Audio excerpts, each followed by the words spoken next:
இந்த கீரை பேர் என்னென்னு உங்களுக்கு தெரியும்னா கமெண்ட்டில் சொல்லுங்கள். தெரியாதவங்களுக்கு கடைசியாக சொல்கிறேன். என்னை விட்டு எல்லோரும் சாப்பிட்டாங்க. அதனால தான் நான் ஒரு பாட்டிலில் போட்டு வளர்த்தி வச்சுருந்தேன். அம்மாவை நல்லா க்ளீனாக வாஷ் பண்ணி கொடுக்க சொன்னேன். நல்லா வாஷ் பண்ணி கொடுத்துட்டாங்க.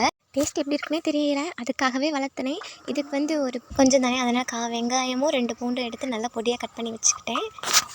எக்ஸ்ட்ராவாக தேங்காய் சேர்த்திக்கிறேன்.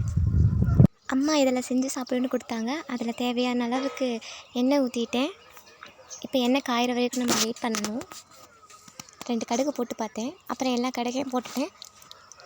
பொரிஞ்சதும் நம்ம நறுக்கி வச்சுருந்த வெங்காயத்தையும் பூண்டையும் கொட்டணும்.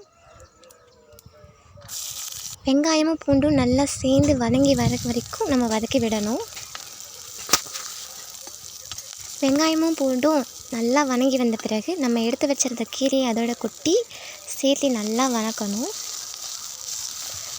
காவாசி வெந்த பிறகு நம்ம எடுத்து வச்சுருந்த தேங்காய் எடுத்து கொட்டிக்கணும். அது 4 கிண்டி விட்டுட்டு நல்லா வதங்க விட்டுடணும்.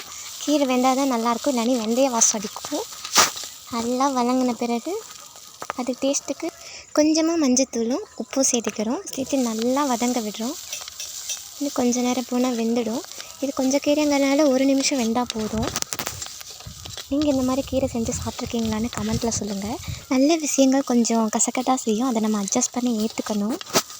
அவ்வளோதான், வெந்துருச்சு. நம்ம எடுத்து பிளேட்டுக்கு மாற்றிட்டோம். அவ்வளோதான், நம்ம இப்போ சாப்பிட போகிறோம். கொஞ்சம் எக்ஸைட்டாகவும் இருக்குது, இருந்தாலும் பயமாகவும் இருக்குங்க.